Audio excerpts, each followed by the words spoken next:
There was a coach in 1980 here, and he said when we moved into the Dome, we're averaging 9,000 people here. We can't get 20,000, 25,000. We can't do that.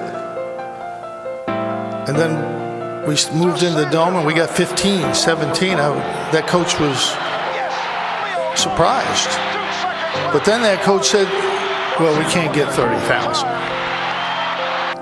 Then Pearl came here. The second year, we got the first 30,000. That coach, he's still here. Well, here's a good steal here by the Pearl. I can't describe Pearl Washington to you. You had to see him. It's just one of those things. Oh, what a pass. Trish. The Pearl on the money. But the reason we get so emotional, I never heard Pearl Washington say, when he talked about basketball, I never heard him say I. He only said we. And that's something that's rare. That's why we all feel the way we do about him. Clark with 4 seconds to go is set. Here it is. No good. Herron's rebound to Washington. Mid-court shot at the buzzer. Good!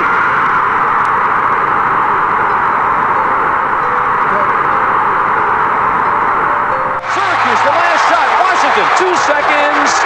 Oh! The Pearl ends it at the buzzer from mid-court.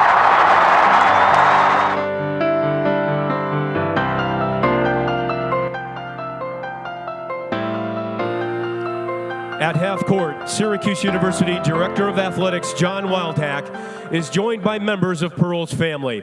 Syracuse will now pay tribute to Pearl Washington and his legacy at Syracuse University and the community he served.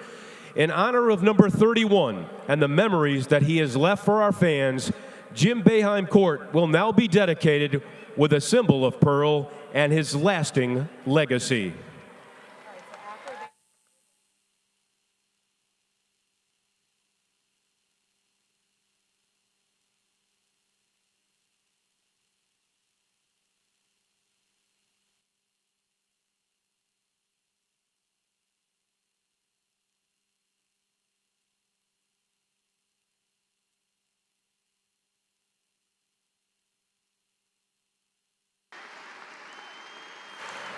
And now, ladies and gentlemen, we are pleased to introduce former Syracuse basketball player and teammate of Pearl Washington, Dr. Sonny Spera.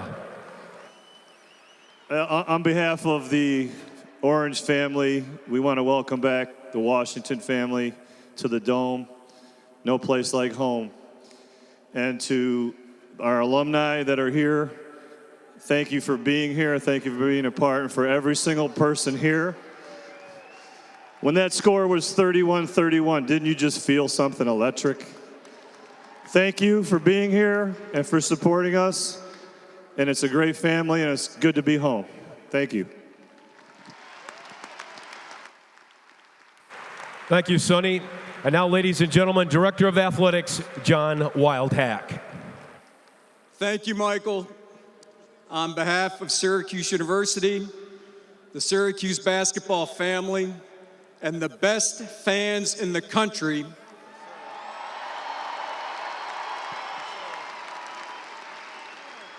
it is our pleasure to have Pearl's former teammates present Pearl's family with a framed photo of Pearl and a piece of Jim Boeheim Court.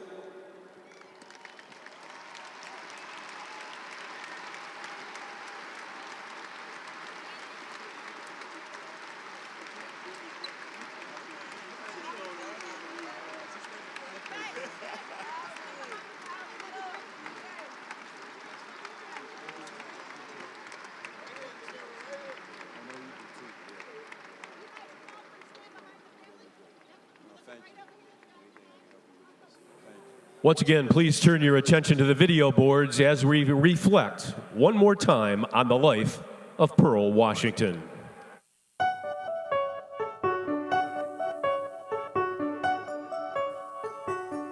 There are a lot of things I remember about Pearl. The first thing that I remember is how much I knew about him before he was ever even at Syracuse. I was a student here when he was at Brooklyn Boys and Girls and being recruited, and the #1 recruit in the country. And everybody, all of us students here on campus who were sports fans, were on pins and needles about whether or not he was going to come here. And it was such a big deal, as people know, that he wound up announcing his decision on TV, and we were all crowded around the TV waiting for his interview with Al McGuire. So I knew a lot about him before he ever got here. He was a rock star, and then when he came here, he just captivated the campus and the community, not just with his basketball talents, but with the way he played, with the smile on his face and the flair in his game and the shake and bake moves. As so many kids around the country, from New York City and the playgrounds where Pearl played, all the way across the country to California, so many of the youngsters who watch Syracuse basketball under the dome, 30,000 people, alley-oops, dramatic plays, stylish flash, it all came from watching Pearl Washington. And one generation brought the next and brought the next. So as we honor Pearl and celebrate his greatness, it's so wonderful to remember what he was. But what he was for Syracuse basketball is still right in front of us every time they open the doors at the Carrier Dome.